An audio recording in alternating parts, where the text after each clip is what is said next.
So, what if the scariest villain wasn't someone who wanted to burn the world down, but someone who wanted to, well, save it in the most twisted way possible?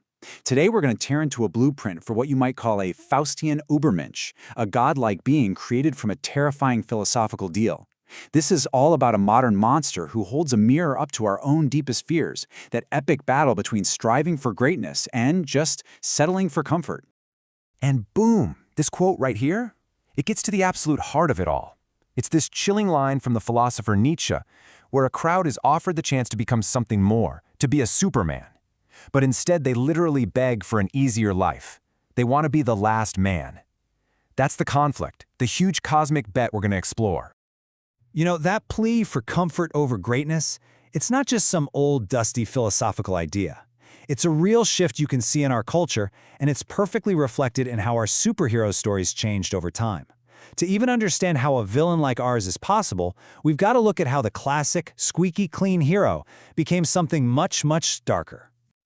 The real turning point, the one that broke the mold, was Alan Moore's Miracle Man. I mean, it didn't just question the idea of a superhero. It took a sledgehammer to it. It asked this terrifying question. What happens when a god isn't born from virtue or destiny, but is built in a lab with cold, brutal science? That one book changed the whole game. And you can see that shift so clearly right here. In the 50s, it was this wholesome dream, you know? Simple heroes, clear morality, a bit of magic. But by the 80s, we get reality, a traumatic nightmare. It's all about forgotten men, repressed memories, and cold, amoral science. And that is the world our villain is born from. Okay, so this whole gritty evolution in comics, it didn't just happen in a vacuum. It plugs directly into some really deep philosophical ideas. And at the absolute core of our villain's motivation is this epic battle that Friedrich Nietzsche laid out about two totally different futures for all of us. And that battle really just boils down to this one question. I mean, forget good guys and bad guys for a second. What if the real fight, the fundamental choice we all have to make, is between the hard road of trying to be more and the super tempting, easy path of just being comfortable? That's the cosmic wager we're talking about. So on one side of that bet, you have what Nietzsche called the last man. This is his vision of humanity just giving up. He called it passive nihilism. And it's not some angry punk rock rebellion. No, it's way quieter. It's just a comfortable shrug, an acceptance that nothing really matters, so why bother? It's a life defined by apathy, where you trade any shot at greatness for just being safe. And when you look at the specifics of this world, man, it is chilling. The last man makes everything small, because, big things are hard. Anything that's too burdensome gets tossed aside. And that last one, taking a little poison for pleasant dreams, wow, that's a terrifying way to describe choosing a comfortable delusion over a difficult reality. Then, on the complete opposite end of the spectrum, you've got the ideal, the Übermensch, or the Overman. And let's be clear, this isn't about power over other people. It's about the will to power over the self. This is someone who looks at hardship and sees it as a tool for growth, someone strong enough to forge their own meaning in a world that doesn't have any built in. This quote just nails the spirit of the Übermensch, a yay-sayer. It means you say yes to, well, all of it. The joy, the pain, the struggle, the triumph. You don't run from the hard parts of life, you embrace them, because you know that's where the meaning is. So there it is, laid out plain and simple. You've got the bleak spectacle of a life with no ambition, just looking for comfort. And then you have the creative struggle, embracing the tough stuff to get stronger. These are the two armies at war in our story. So, you've got this incredible, powerful ideal of the Übermensch. How do you corrupt it? How do you turn it into something monstrous? Well, you create it through a deal with the devil, a modern Faustian bargain that poisons the whole thing right from the start. The recipe for this corrupted god is like an unholy trinity. First, you've got the scholar, Dr. Faust, who is absolutely terrified of being mediocre. Then you have the broker, a corporate devil named Mr. Sinos, who is basically cynicism in a suit.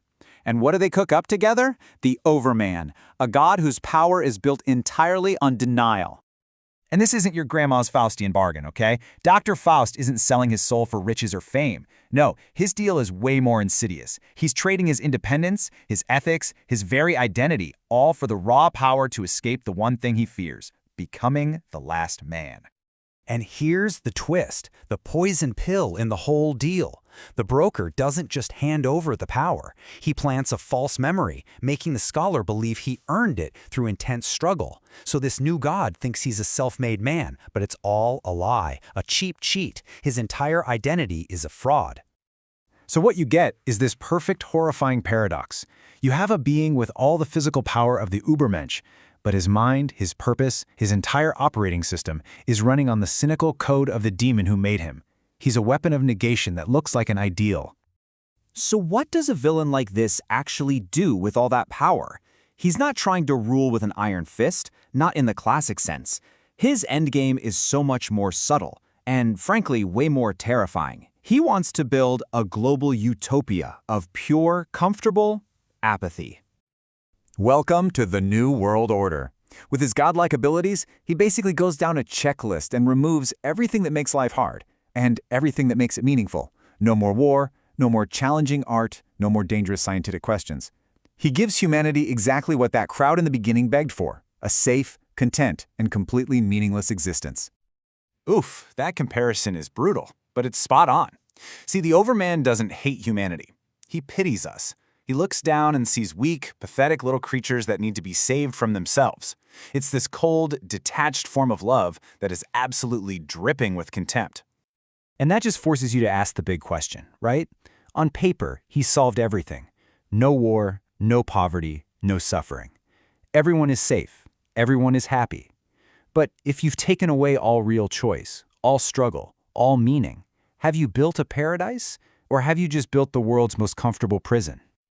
So let's bring it all home and look at the ultimate tragedy of our villain. Because the price he paid for his power, that lie at the very core of his being, means that his greatest victory is also his most spectacular, self-defeating failure.